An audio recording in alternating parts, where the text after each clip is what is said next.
कार्यक्रम में उपस्थित वरिष्ठ नेता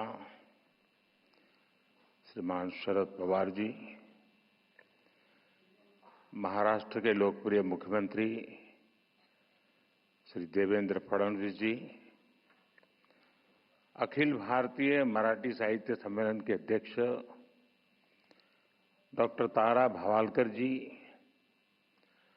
पूर्व अध्यक्ष डॉक्टर रविंद्र शोभने जी, सभी सदस्यगण, मराठी भाषा के सभी विद्वद्गण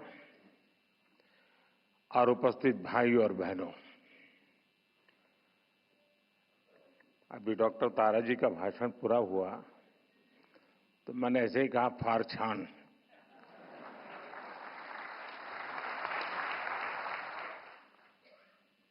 तो उन्होंने मुझे गुजराती में जवाब दिया कि बड़े पर गुजराती आवड़े छे।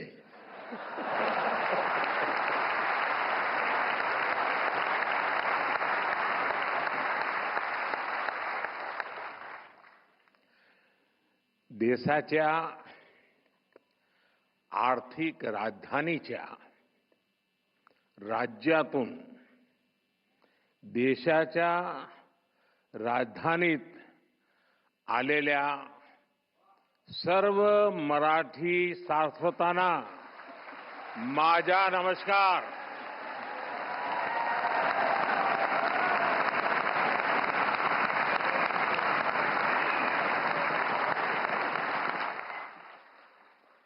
आज दिल्ली की धरती पर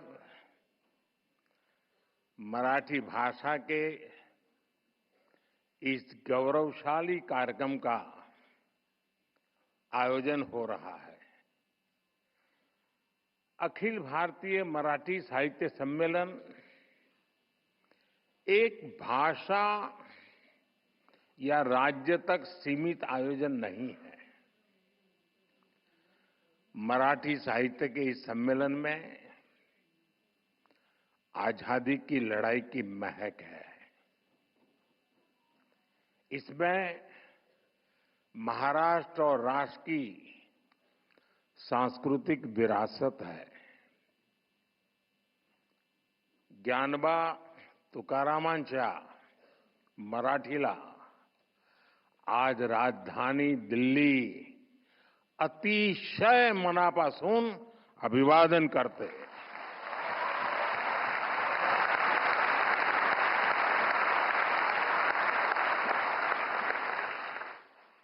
भाइयों बहनों, 1878 में पहले आयोजन से लेकर अब तक अखिल भारतीय मराठी साहित्य सम्मेलन देश की 147 वर्षों की यात्रा का साक्षी रहा है। महादेव गोविंद रानडे जी, हरिनारायण आप्टे जी, माधव श्रीहरि अणे जी, शिवराम परांजपे जी, वीर सावरकर जी, देश की कितनी ही महान विभूतियों ने इसकी अध्यक्षता की है।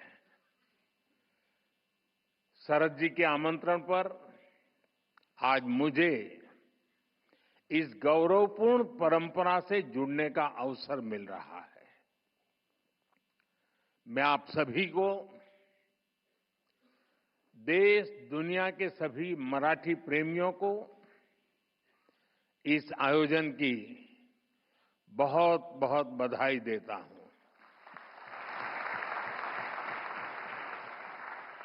आणि आज तर जागतिक मातृभाषा दिवस आहे।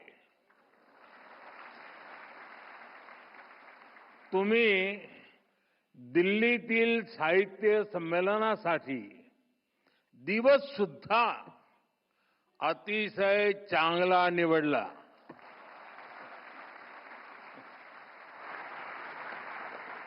साथियों, मैं जब मराठी के बारे में सोचता हूं तो मुझे संत ज्ञानेश्वर का वचन याद आना बहुत स्वाभाविक है।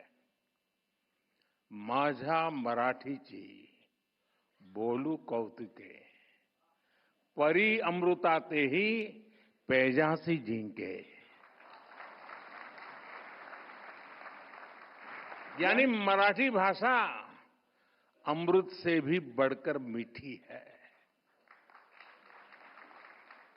इसलिए मराठी भाषा और मराठी संस्कृति के प्रति मेरा जो प्रेम है, आप सब उससे भली भांति परिचित है. मैं आप विद्वानों की तरह मराठी में उतना प्रवीण तो नहीं हूं, लेकिन मराठी बोलने का प्रयास, मराठी के नए शब्दों को सीखने की कोशिश मैंने निरंतर की है. साथियों, ये मराठी सम्मेलन एक ऐसे समय हो रहा है जब छत्रपति शिवाजी महाराज के राज्याभिषेक के 350 वर्ष पूरे हुए हैं. जब पुण्य श्लोक अहिल्याबाई होलकर जी की जन्म जयंती के 300 वर्ष हुए हैं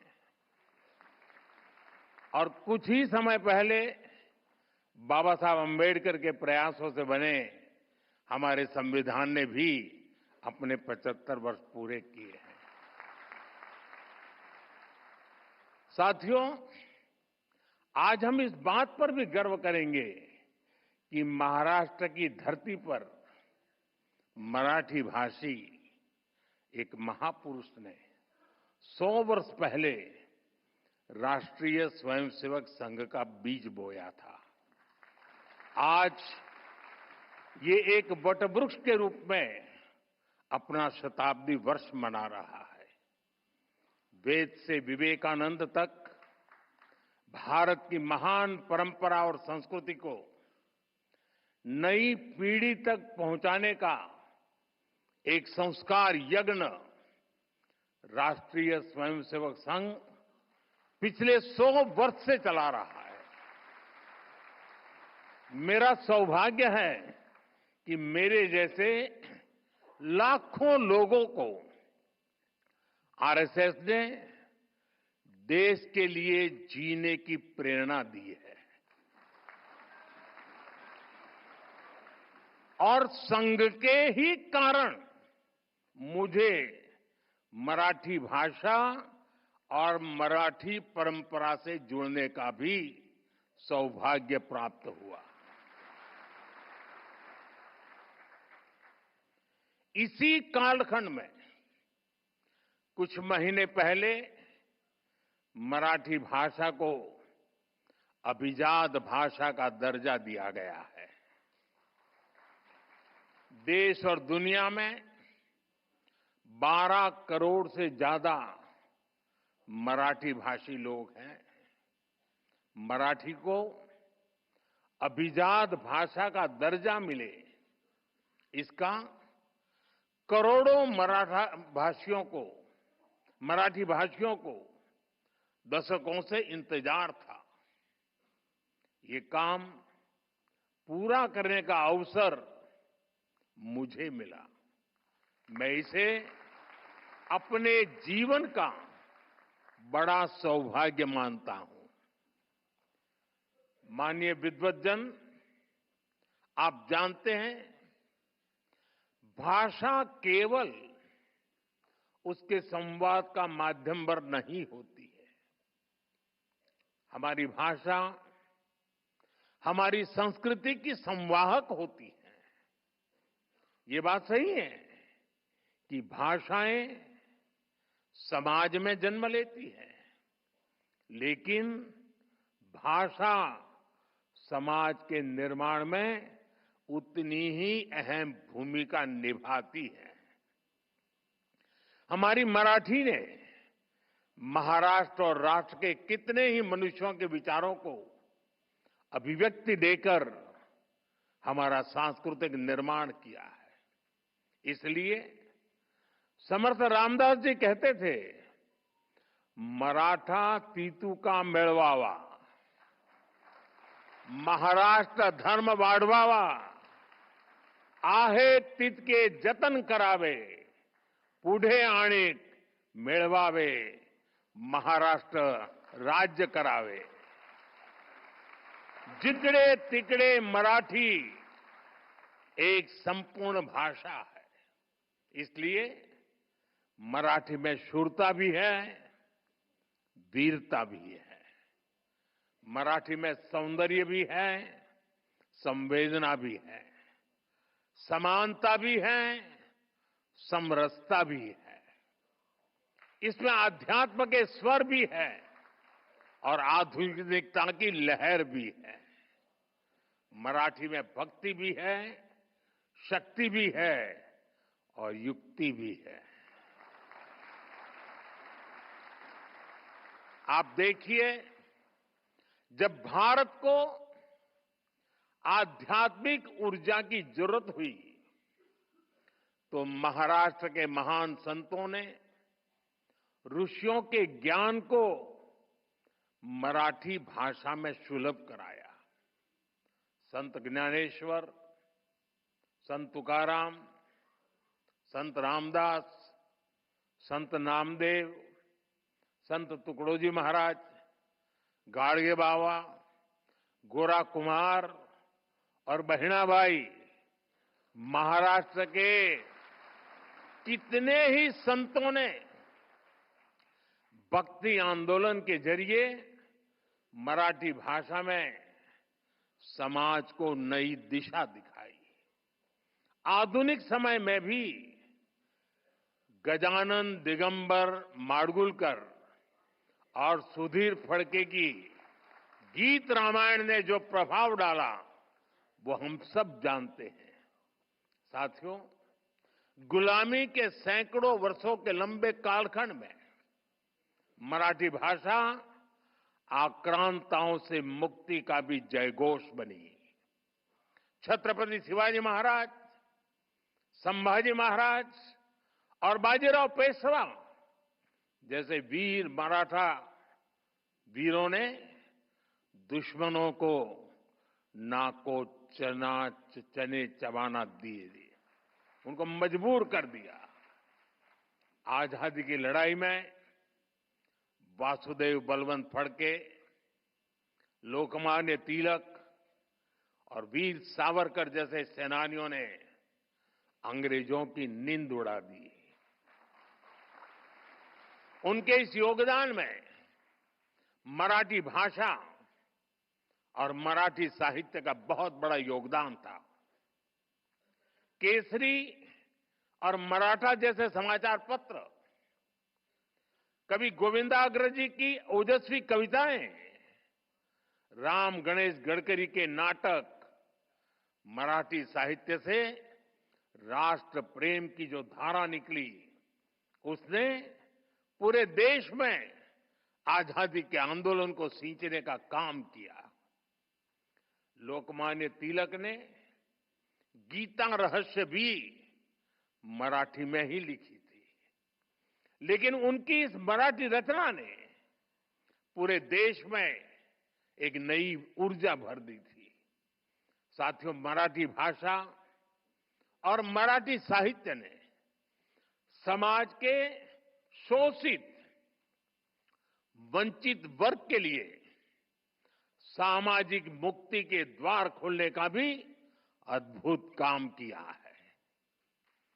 ज्योतिबा फुले, सावित्रीबाई फुले, महर्षि कर्वे, बाबा साहब आंबेडकर, ऐसे कितने ही महान समाज सुधारकों ने मराठी भाषा में नए युग की सोच को सींचने का काम किया था. देश में मराठी भाषा ने बहुत समृद्ध दलित साहित्य भी हमें दिया है.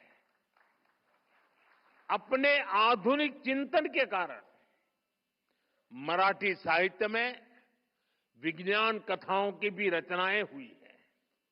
अतीत में भी आयुर्वेद, विज्ञान और तर्कशास्त्र में महाराष्ट्र के लोगों ने अद्भुत योगदान दिया है.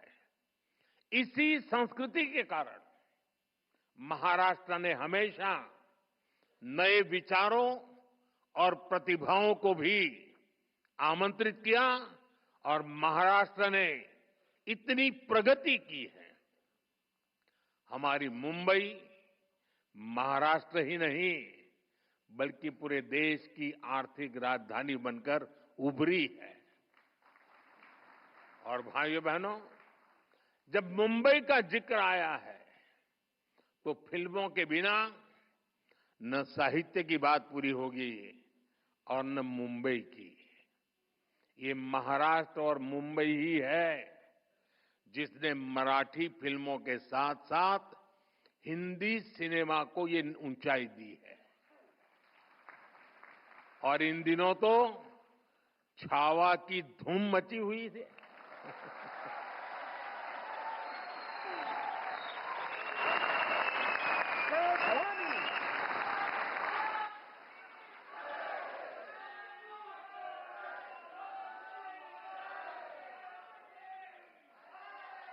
संभाजी महाराज के शौर्य से इस रूप में परिचय शिवाजी सावंत के मराठी उपन्यास ने ही कराया है। साथियों, कवि केशव सूत का एक पद है, जूने जाऊं दया मरणा लागूनी जाळूनी किंवा परूनी टाका सड़त न एक्या ठाई ठाका। यानी हम पुरानी सोच पर थमे नहीं रह सकते। मानवीय सभ्यता, विचार और भाषा लगातार इवॉल्व होते रहते हैं। आज भारत दुनिया की सबसे प्राचीन जीवंत सभ्यताओं में से एक है, क्योंकि हम लगातार इवॉल्व हुए हैं। हमने लगातार नए विचारों को जोड़ा है, नए बदलावों का स्वागत किया है। भारत में दुनिया की सबसे बड़ी भाषाई विविधता इसका प्रमाण है। हमारी ये भाषाई विविधता ही हमारी एकता का सबसे बुनियादी आधार भी है।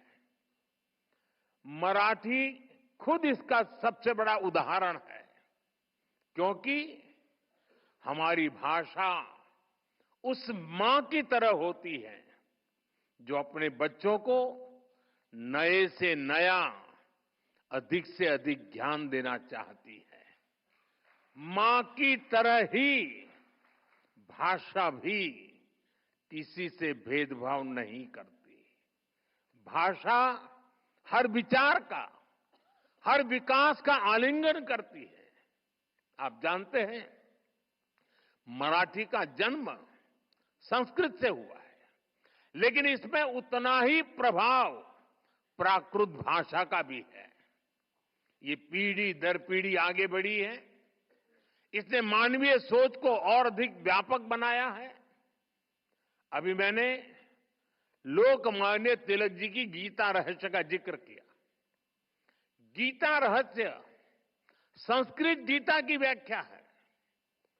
तिलक जी ने मूल गीता के विचारों को लिया और मराठी बोध से उसे और ज्यादा जन सुलभ बनाया। ज्ञानेश्वरी गीता में भी संस्कृत पर मराठी में टिप्पणी लिखी गई। आज वही ज्ञानेश्वरी देश भर के विद्वानों और संतों के लिए गीता को समझने के लिए एक मानक बन गई है। मराठी ने दूसरी सभी भारतीय भाषाओं से साहित्य को लिया है और बदले में उन भाषाओं को भी समृद्ध किया है। जैसे कि भार्गवराम विठ्ठल बरेकर जैसे मराठी साहित्यकारों ने आनंद मठ जैसी कृतियों का मराठी अनुवाद किया। विंदा करंदीकर, इनकी रचनाएं तो कई भाषाओं में आई। उन्होंने पन्नाधाय, दुर्गावती और रानी पद्मिनी के जीवन को आधार बनाकर रचनाएं लिखी। यानी भारतीय भाषाओं में कभी कोई आपसी वैर नहीं रहा। भाषाओं ने हमेशा एक दूसरे को अपनाया है, एक दूसरे को समृद्ध किया है। साथियों, कई बार जब भाषा के नाम पर भेद डालने की कोशिश की जाते हैं तो हमारी भाषाओं की साझी विरासत ही उसका सही जवाब देती है। इन भ्रमों से दूर रहकर भाषाओं को समृद्ध करना, उन्हें अपनाना, ये हम सबका सामूहिक दायित्व है। इसलिए आज हम देश की सभी भाषाओं को मेन स्ट्रीम लैंग्वेज के रूप में देख रहे हैं। हम मराठी समेत सभी प्रमुख भाषाओं में शिक्षा को बढ़ावा दे रहे हैं। अब महाराष्ट्र के युवा मराठी में हायर एजुकेशन, इंजीनियरिंग और मेडिकल की पढ़ाई वहां का युवा आसानी से कर सकेंगे। अंग्रेजी न जानने के कारण प्रतिभाओं की उपेक्षा करने वाली सोच को हमने बदल दिया है। साथियों, हम सब कहते हैं कि हमारा साहित्य समाज का दर्पण होता है। साहित्य समाज का पथ प्रदर्शक भी होता है। इसलिए साहित्य सम्मेलन जैसे कार्यक्रमों की, साहित्य जैसे जुड़ी संस्थाओं की देश में बहुत अहम भूमिका होती है। गोविंद रानडे जी, हरिनारायण आप्टे जी, आचार्य अत्रे जी, वीर सावरकर जी, इन महान विभूतियों ने जो आदर्श स्थापित किए, मैं आशा करता हूं अखिल भारतीय मराठी साहित्य महामंडल उन्हें और आगे बढ़ाएगा। 2027 में साहित्य सम्मेलन की इस परंपरा को 150 वर्ष पूरे होंगे और तब 100वां सम्मेलन होगा। मैं चाहूंगा आप इस अवसर को विशेष बनाएं। इसके लिए अभी से तैयारी करें। कितने ही युवा आजकल सोशल मीडिया के जरिए मराठी साहित्य की सेवा कर रहे हैं। आप उन्हें मंच दे सकते हैं, उनकी प्रतिभा को पहचान दे सकते हैं। ज्यादा से ज्यादा लोग मराठी सीखें, इसके लिए आप ऑनलाइन प्लेटफॉर्म को, भाषिणी जैसे इनिशिएटिव्स को बढ़ावा दें। मराठी भाषा और साहित्य को लेकर युवाओं के बीच प्रतियोगिताओं का आयोजन भी किया जा सकता है। मुझे विश्वास है आपके ये प्रयास और मराठी साहित्य की प्रेरणाएं विकसित भारत के लिए 140 करोड़ देशवासियों को नई ऊर्जा देंगे, नई चेतना देंगे, नई प्रेरणा देंगे। आप सभी महादेव गोविंद रानडे जी, हरिनारायण आप्टे जी, माधव श्रीहरि अणे जी, शिवराम परांजपे जी जैसे महान व्यक्तित्वों की महान परंपरा को आगे बढ़ाएं। इसी कामना के साथ आप सभी का एक बार फिर बहुत बहुत धन्यवाद।